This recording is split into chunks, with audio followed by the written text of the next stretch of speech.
Being surrounded by nature is the place where I don't feel judged. It's a place where, I feel so spiritually connected. I may have never come across another person that wears a niqab to go hiking, but we are very much capable to do all these things.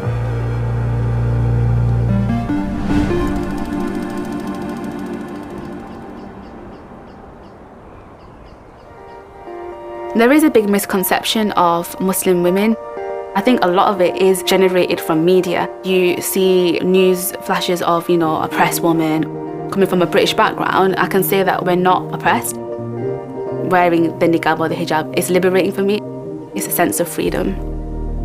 My name is Amira, and I'm the founder of the Wanderlust Women. We are here to engage and encourage Muslim women to get outdoors.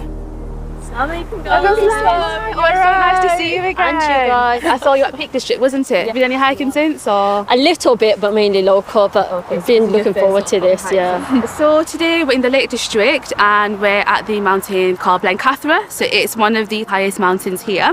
What shoes have you got? Have you got these, but they're not good for We will need to get your shoes changed. So Ali, is it your first time in the Lake District today? Yeah, it is. Oh wow, when you were driving through the mountains, how did you feel? I felt like I was in a different dimension. It's just so beautiful, it's isn't it? unreal, honestly. I'll be ready for this. Yeah. The Lake District is a really special place for me. There's just everything there that you can possibly have in terms of nature. It's Alia's first hike today and we're going up Blen Cathra. Guys, I'm still alive. That's really pretty amazing for a first hike. When I created the group, I got so many messages. It made me realise how much is needed for people from these backgrounds to sort of get outdoors and get into the adventure world. I felt that a lot of women wanted to do this, but they just felt quite intimidated. How's your hike going?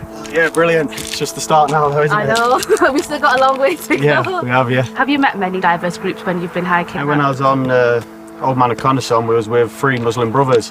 Amazing. Going through all the mine shafts with our torches. Yeah. We only got so far though, didn't we? It's like at that moment you just become like a hiking family and you sort of stick together and... Yeah, there's no social walls when you're hiking because everybody's here to do the same thing, so there's common ground. Especially from Muslim women from my community, they find it difficult to make that first step, and that's why I created this group and started it in lockdown, and now we've got like over 4,000 members, and they all just want to go hiking together, and I feel like they love doing what they're doing, but they just needed that sort of safe space to do it. And yeah. We live in a beautiful country, it's a shame not to explore it.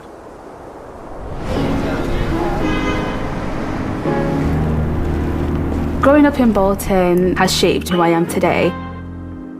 In such a small town where there are so many different communities, it's helped me to understand the importance of different cultures and religions. It's really important to be around a community where you feel safe. Hi, wa alaikum salam. And growing up here, we had that. You see a lot of people wearing the hijab and the niqab, so you feel comfortable to go out. I'd ever heard of any female Muslim girl to go on a hike before. She started to tell our clients about it. Everybody was really intrigued. They wanted to know all about it. What do they need to wear? That was one of their main concerns, I'd remember. Amira would be like, it's absolutely fine, just be yourself. You can still be modest. You can still explore the outdoors. She's opened up an area people didn't know existed. My mum's always been my role model. We always knew we were both different from sort of our communities because we just used to live our life and not bother what people say. I'm really, really proud of her because she's encouraging so many women who otherwise wouldn't go out in the outdoors. I think it's important that parents actually take the children out themselves. I think that if I hadn't done it, she might have taken a different route, just being in an ordinary job. I always encourage both of my children to chase your passion. Typically Asian families, they want the children to be doctors and dentists, and I kind of was against that. I just wanted my children to be happy. I think if my mum didn't introduce me, I don't think I would have taken that step to actually be a leader.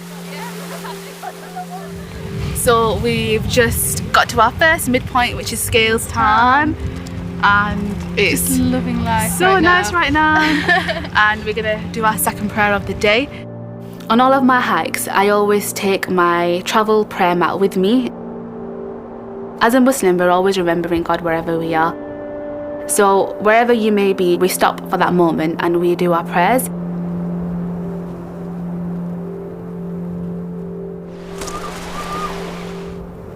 When you're on a mountain, when there's nothing around you, just the beautiful landscape, you can actually switch off and remember God like inside.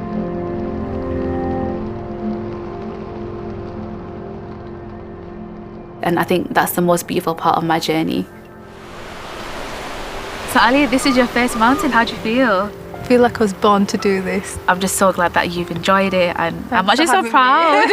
Honestly, Thanks for being our leader. for me, everyone's like, where's your home? And I'm like, the mountains are my home. Like this is the place where I feel like the most safe. I just feel like when I go out, I stop, I think, I reflect on the blessings that God has given to me, and I feel as if I've been given a place to live in this world alongside all this beauty, and all my problems just gone. It's just a really purifying thing.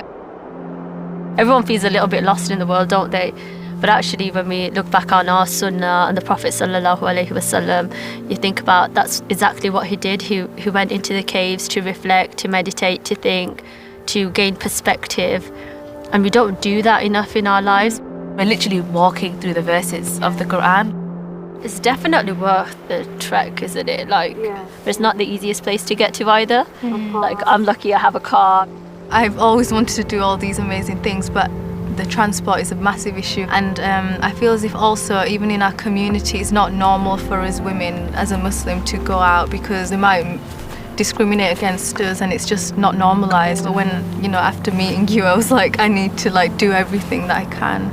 I think that's the part that women we're trying to sort of focus on, is that representation part, to try and change the views and ways that people see. I want to see women from the UK, from Birmingham, London, Bradford, everywhere, united, and we're one sisterhood.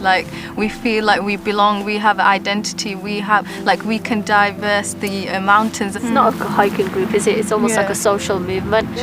Breaking these barriers. It's really important to see inclusivity and representation of Muslim women in outdoor and sport, because that's the only way that is going to encourage the community. The younger girls, they need to look up to these women as role models. You've crossed so many boundaries. Just keep growing and make people feel that it's for them, no matter what colour, race, age. I really believe that once you take that first step, the world is your oyster. I can't be the only one to have these passions and dreams. I'm sure there's so many other women that want to go outdoors and become leaders.